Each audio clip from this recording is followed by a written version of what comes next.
You're standing in a mechanic's bay. The car on the lift is yours. It's a BMW 335i, clean body, low miles. You bought it 6 months ago because it felt like the smart choice. Premium badge, turbocharged performance, and a price that finally made sense. The mechanic walks over holding a diagnostic scanner. He doesn't say anything at first, then he shows you the screen. High-pressure fuel pump failing, wastegate rattle in both turbos, carbon buildup choking the intake valves.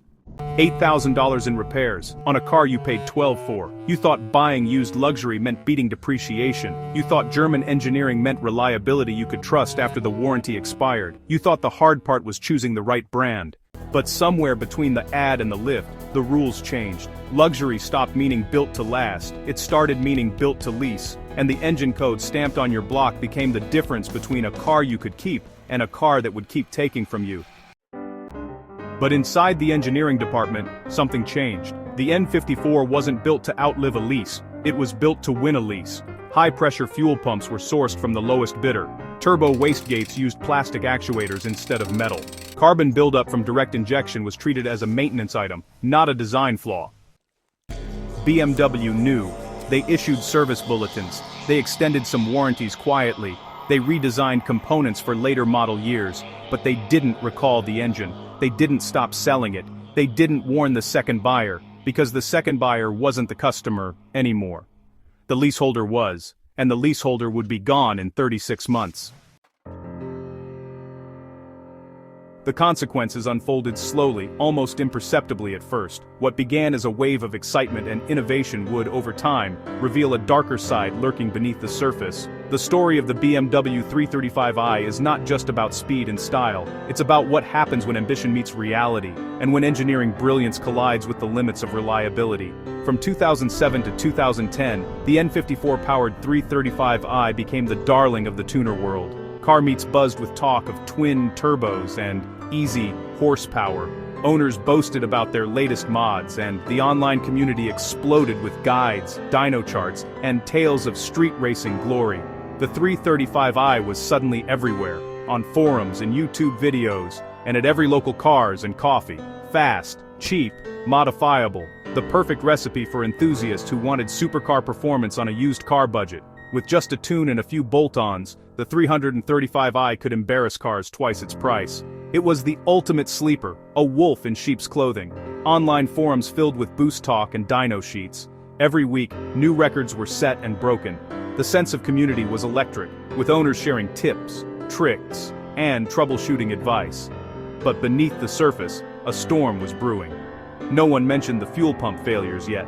The focus was on power, not problems. Early warning signs were dismissed as isolated incidents, or blamed on bad luck. But the truth was, a pattern was emerging, one that would soon become impossible to ignore. By 2012, the first wave of lease returns hit the used market.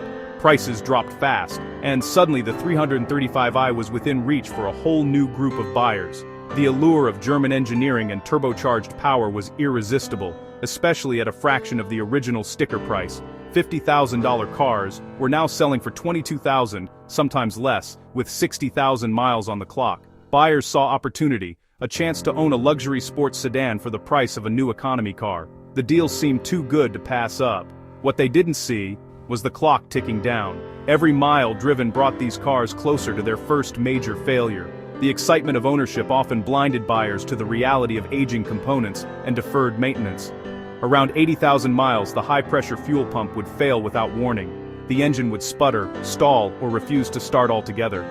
Owners faced a $1,500 repair bill, often with little warning and no recourse. Around 90,000 miles, the wastegates would rattle. What started as a faint noise soon became a persistent metallic clatter. The turbos, once the heart of the 335i's performance, were now a ticking time bomb. If you didn't replace the turbos immediately, metal fragments could grenade the engine, turning a minor annoyance into a catastrophic failure. A $6,000 repair, sometimes more, awaited the unlucky. Carbon buildup would choke airflow so badly the car ran rich, misfired, and failed emissions. The direct injection system, while great for power, was a nightmare for long-term reliability. Owners faced rough idles, check engine lights, and expensive repairs. Walnut blasting, $800 every 40,000 miles. For many, the dream of owning a high-performance BMW quickly turned into a lesson in the true cost of German engineering. The 335i was a masterpiece, but every masterpiece has its price. By 2015, independent mechanics had a name for it, the $8,000 surprise. And, it wasn't just the 335i that had these issues. BMW's reliability woes weren't limited to a single model or engine. In fact, if you looked across their lineup during this era, you'd find a pattern of similar problems cropping up again and again, no matter which badge was on the trunk or what was under the hood. Take the 550i, for example. It came with the N63 V8, a hot V design that on paper sounded like a technological marvel. But in reality, it was notorious for roasting its own timing chains, leading to catastrophic engine failures. Owners faced repair bills that could easily reach $12,000, sometimes even more, just to keep their cars running. The 328i wasn't immune either. It got the N24 cylinder, which was supposed to be a more efficient modern engine. But even this motor had its own Achilles heel, with timing chain guides that were prone to premature failure. These guides often failed before the car even hit 80,000 miles, leaving owners with a hefty $4,000 repair bill. For many, it was a shocking expense on a car that was supposed to represent German engineering at its finest. And then there were the X5 and X6 SUVs. These models combined the high repair costs of large luxury SUVs with the N63's self-destructive tendencies, making them some of the most expensive BMWs to maintain. No matter which model you picked, the story was often the same. Impressive performance but reliability that could leave your wallet hurting. BMW had quietly exited the used car reliability business, and honestly, no one noticed until they owned one.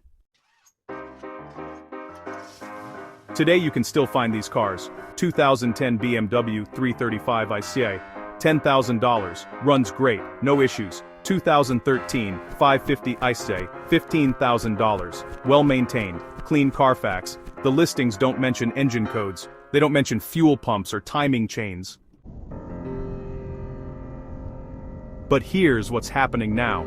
After years of criticism for reliability issues, BMW has made a dramatic turnaround. The company listened to feedback, learned from past mistakes, and set out to build something truly dependable. Enter the B58 engine, a new chapter for BMW. The B58 engine, the one that replaced the infamous N54, is widely regarded as bulletproof. It's a turbocharged inline-six that's not just powerful, but also engineered for longevity and everyday usability. You'll find it under the hood of the 340i, the 540i, and several other models, delivering smooth, effortless power and a refined driving experience. It's also the heart of the X3 and the X5, where it provides both performance and reliability for families and enthusiasts alike.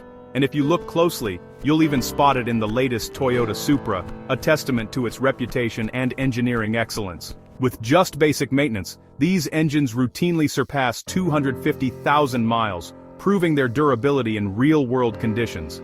Today, master technicians and independent experts alike call the B58 the most reliable modern BMW engine ever built, a true redemption story for the brand.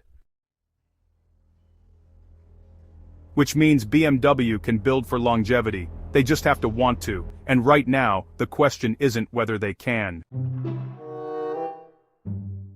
It's whether the incentive structure will let them, because every reliable engine is a lost service contract, every durable component is a missed parts sale, and every owner who keeps a car past 100,000 miles is someone who didn't lease the next model. The same pressure that created the N54 still exists, it just has new names, subscription features, software-locked hardware, battery leases, right-to-repair restrictions. The engine code was just the beginning. So here's the question. What system in your car do you trust completely, without understanding how it works, who profits from its failure, or whether it was designed to outlast your ownership? What convenience are you accepting today that, transfers risk to your future self? What part of modern driving feels permanent, but isn't? There's a kind of car buyer who survives this. Not the one who buys the newest technology, not the one who trusts the badge, not the one who believes German engineering is a warranty. The one who survives is the one who asks, was this built to be kept, or built to be replaced? They check engine codes before price tags, they verify service records like legal documents, and, well, they walk away from deals that feel too good, because they know what too good hides. They don't buy based on what a car was, they buy based on what it costs to keep. That's not pessimism, that's mechanical literacy, and in a market designed to transfer risk downward, literacy is the only edge left. The N54 didn't fail because of bad engineering. It failed because the incentive to build for the second owner disappeared, and once that incentive is gone, it doesn't come back, unless buyers force it to. Understanding that early doesn't make you anti-luxury, it makes you the kind of owner systems can't trap.